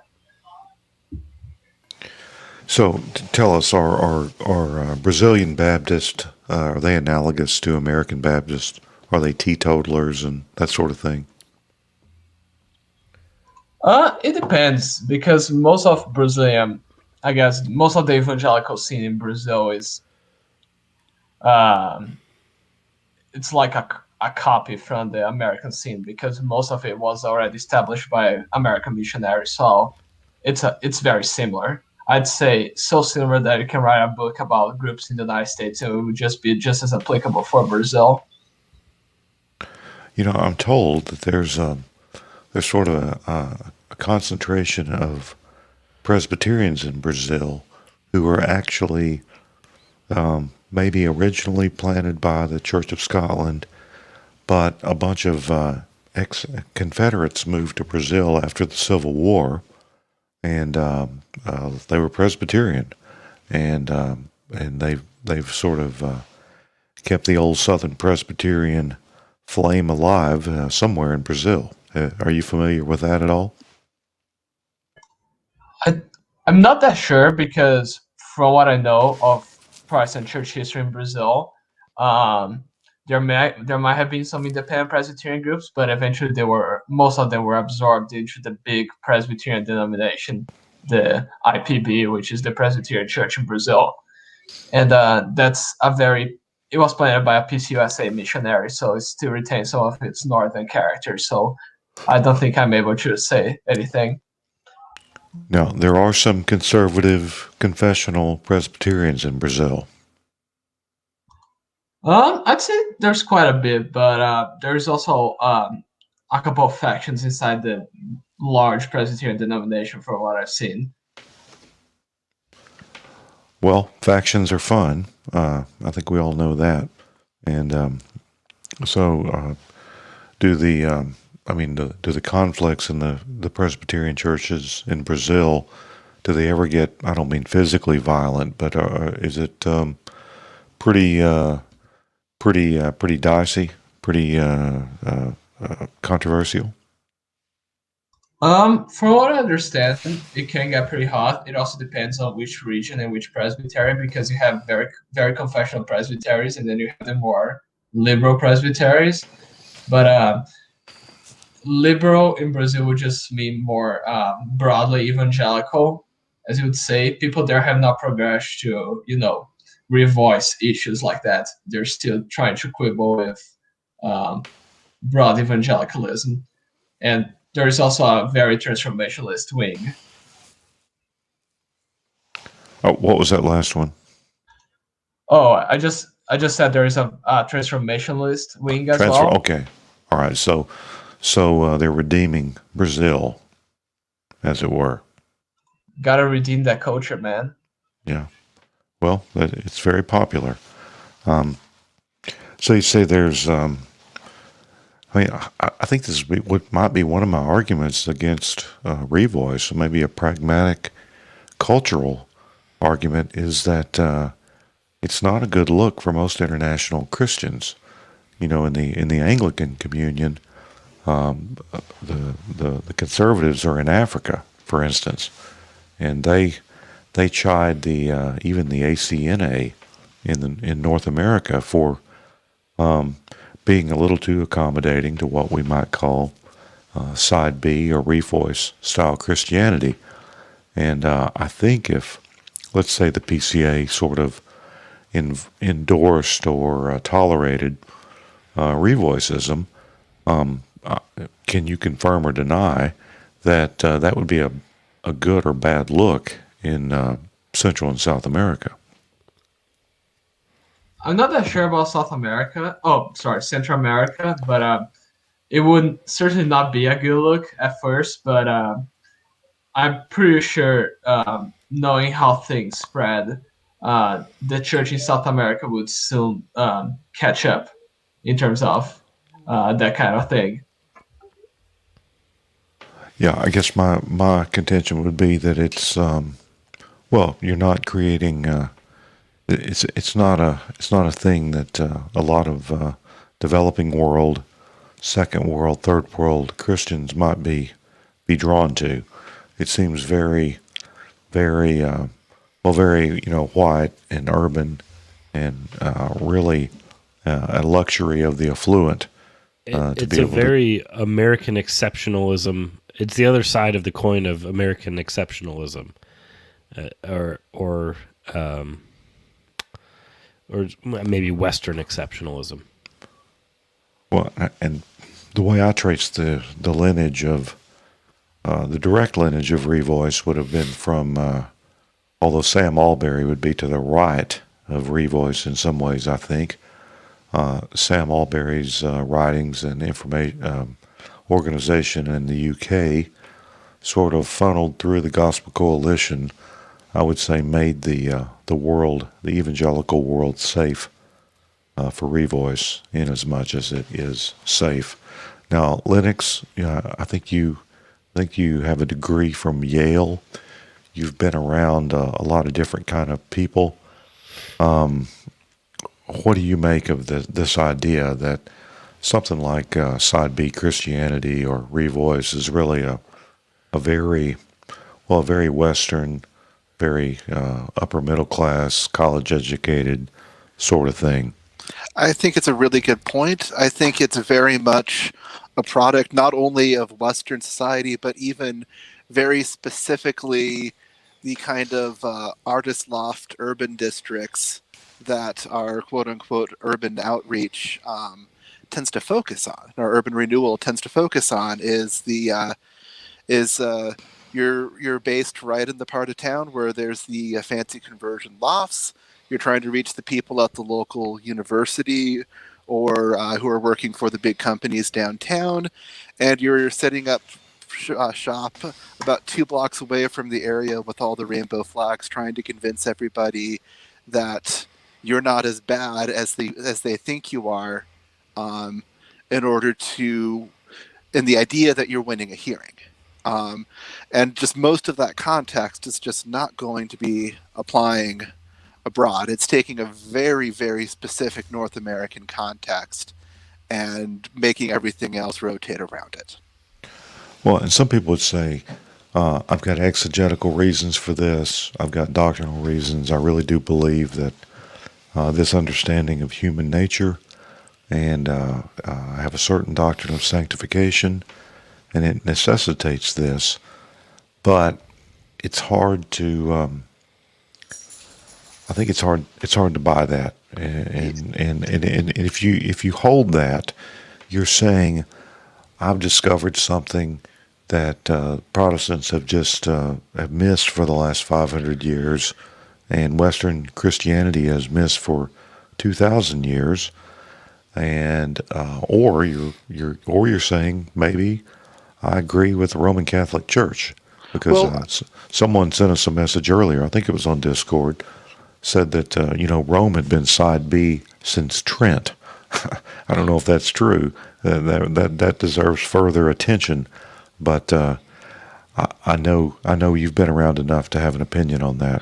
Yeah, well, that's another way too. What you've just said is saying that it's a very broad evangelical approach. Most people outside of confessional circles haven't really heard the historical Protestant view about concupiscence and about the desire for sin itself being sin.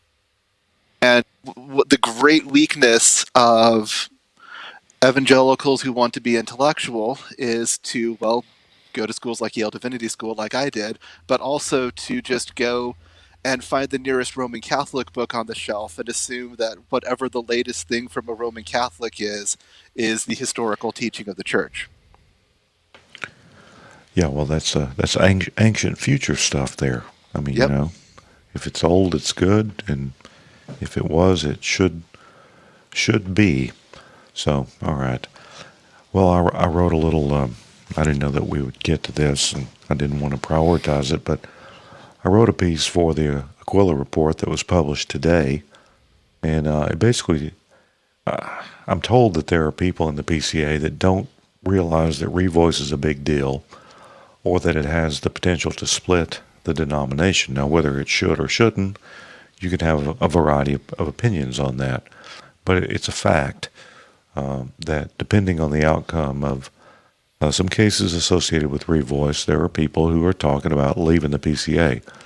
And I just wanted to write something that threw that out there so that people would talk about it, and that those who weren't aware of the gravity of the situation might be aware of it. And I've gotten a lot of personal messages. I've never gotten so much feedback on something I've written, and it's going to be an interesting. What is it? About 3 months between now and General Assembly.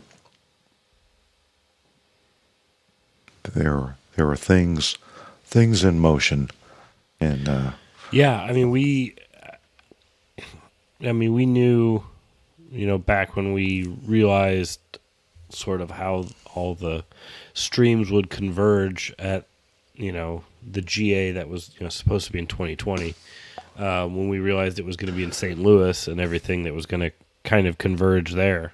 Our ears were perked about it. And then the curveball of COVID, but seeing that, the PCAGA, like many other things, everyone had sort of that automatic, well, you won't lose your deposit if you just push it back a year type thing. So to just keep it in the same place and move it back a year, things haven't mellowed, in that sense. So I think it's going to be interesting. I mean, obviously we did a show about sort of the emergency show we did about the GA announcement. It'll be interesting to see what the physical makeup of that GA is in terms of teaching elders and ruling elders, and sort of confessional versus your strict subscriptionist versus good faith subscriptionist types. It's probably the fairest way to describe that particular spectrum. So, St. Louis. It's 2 weeks to 2 weeks to split the denomination. So there was an announcement today. It said basically there's a 99% chance that we'll meet at the end of July. So that's probably going to happen. I mean, that was pretty apparent even a month ago. So that's we tweeted that, and just go to PC. I think there's actually a PCAGA.org website now, and it just redirects to the administrative committee website. But anyway, that's out there. So it's going to be an interesting 3 months. Let me give interested listeners sort of a timeline. There's a case associated with, let's just say, somewhere generally it involves the Revoice Missouri Presbytery Johnson issue. There'll be a standing judicial commission decision within probably 3 weeks, and that will be to find, sort of in favor of the presbytery or against it, and then if more than 2/3 agree with the majority, that'll be the end of the matter, whatever the majority decides. If more than 1/3 disagree, there'll be a minority and a majority report, and the General Assembly will actually vote on the issue. And there's no debate allowed. There's like 30 minutes from the majority and 30 minutes from the minority, and then 10 minutes from the majority, and there's a vote. So this is just a quick heads up.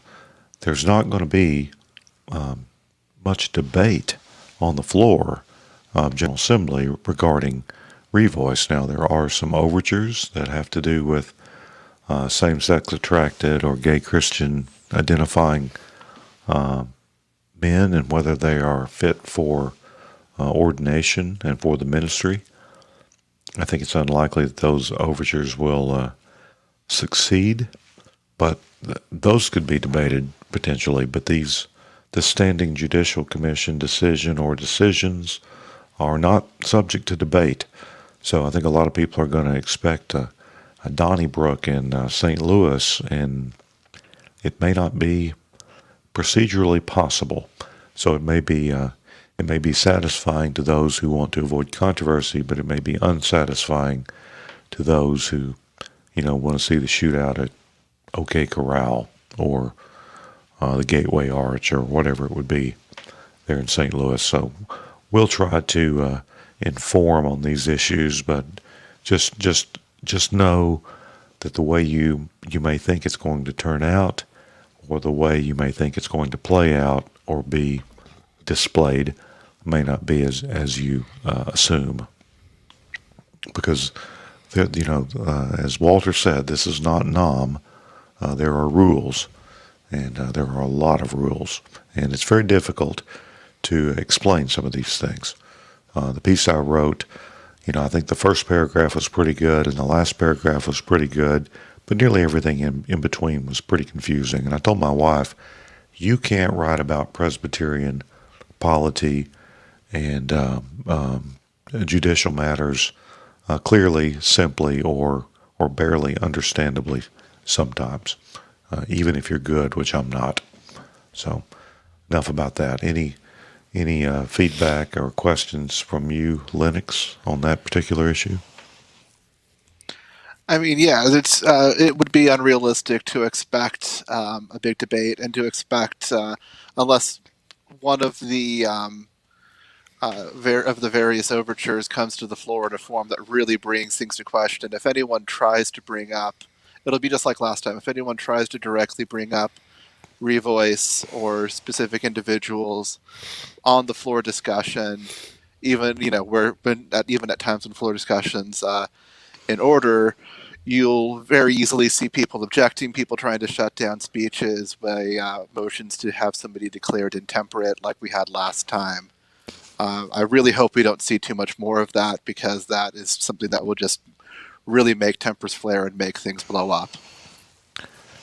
Yeah, and this is a total wild card year because of COVID.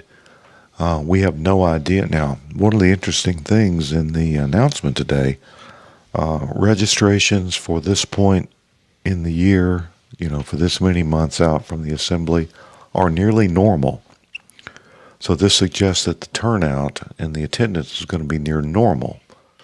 Now, they say that we're going to have to maintain 6 feet of distance, so that cavernous hall is going to feel even more cavernous, because there are going to be people that are backed, 300 feet from the podium.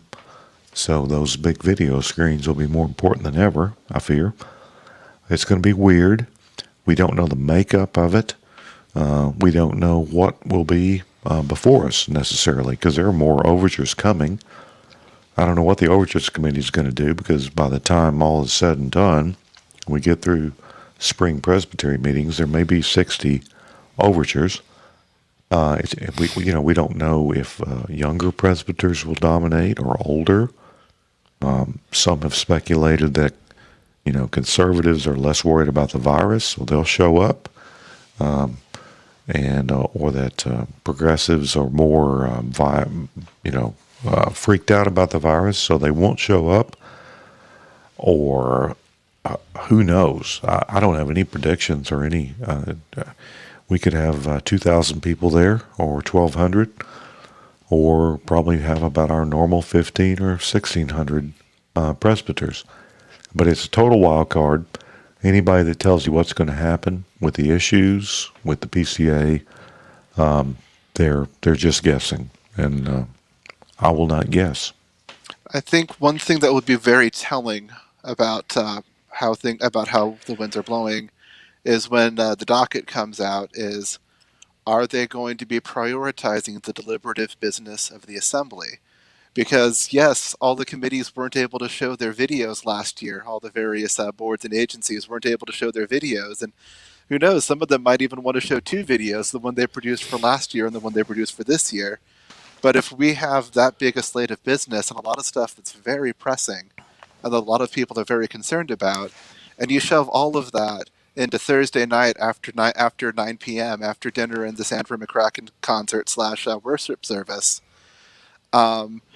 it's going to be even more heated than usual, and it's just not conducive for doing the Lord's work.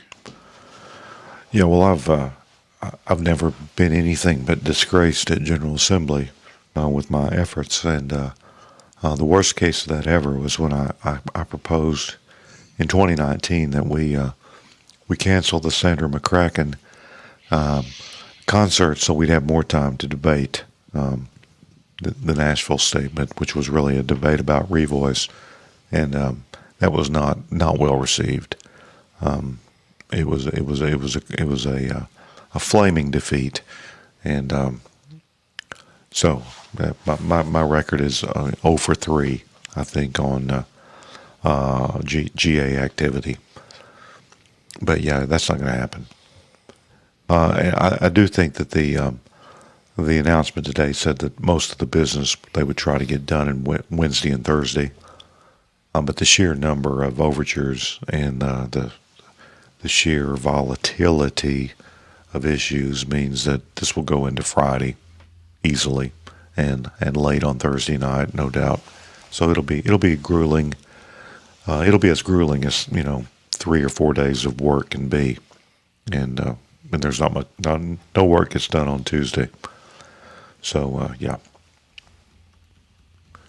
Well, we'll do many shows between now and then, and we'll try to keep people informed on that. And of course, we're going to have our point of view, but we'll try to be helpful. All right, Resby. Well, I think we've exhausted the listener. This has been the most unusual show that we've ever done. I think you'll agree with me on that. Yeah, and, I look forward to if we could get a heat map of listener analytics. I expect that first hour, 75 minutes to kind of peak. To say nothing about our present company and stuff, but sometimes. Well, we could go ahead and do. No, that's okay. Yeah, I mean they're right here. We could technically say it to their virtual faces, and we would be honest and ethical about it. But that's the beauty of the Cantina. Sometimes you walk into a Cantina and go belly up, and you end up staying there, and other times you turn around or you throw a message in the chat and the Discord server and say, "Someone please come talk to us," and we're glad that Luca and Linux, which would be a heck of a WCW tag team name, if I do say so myself. Indeed. So thank you guys for coming on. And he's gone a while, but Forfair is always a great guest. So it's just amazing. We've never had to wonder what we're going to talk about for a particular show. So. And even now, we've still got 17 live viewers. Yeah. So I'll just explain our outro music. I don't know which one I'm going to play, but this new video feature, we can use videos for the audio, and our listeners who are left, they can hang around and watch these songs as they play out. But this is from the old, you'll hear the IFB guys talk about Red Book singing. And there's an old church hymnal published by the Church of God, used by a lot of Baptist churches in Appalachia. It's a shape note hymnal. I hate to use profanity, but there was a shape note version. Maybe they were all shape note. And most of the songs are about heaven, and they sound like barroom songs. But we're going to play one of those on the way out, at least one, maybe two, and. So this is a little piece of Appalachian folk religion. But Resby, you can anything else you want to say, and we'll just we'll run everybody off soon. No, I think thank you guys, everyone, for listening and watching as we go into this Red Book singing. Please don't be an Erdman.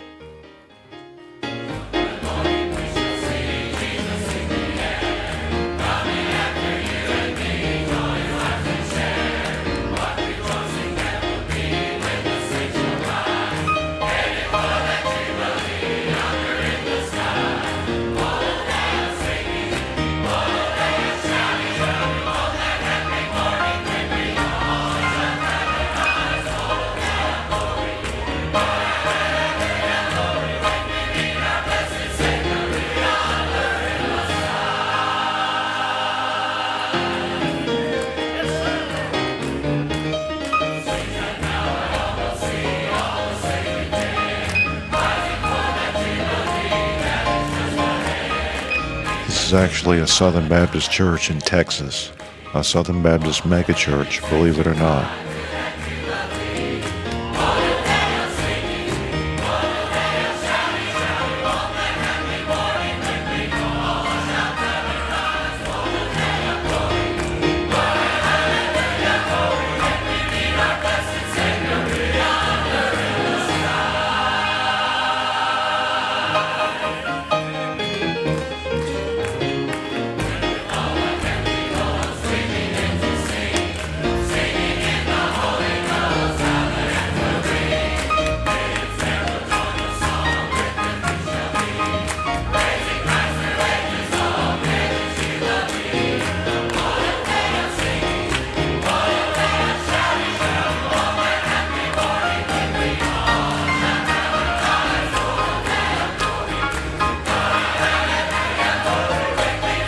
Gotta love the gradual standing.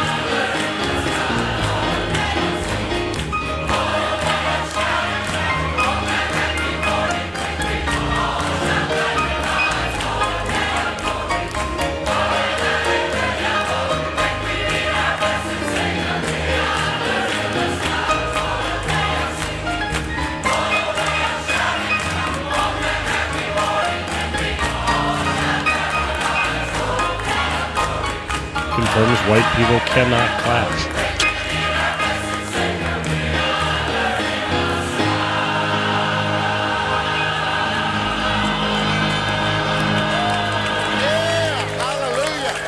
Wow, that was so easy to sing, it just rolled off the tongue. Praise in the house tonight. Hallelujah. All right. Well, good night to everyone, and hope our live version, our live viewers have enjoyed this new feature. All right.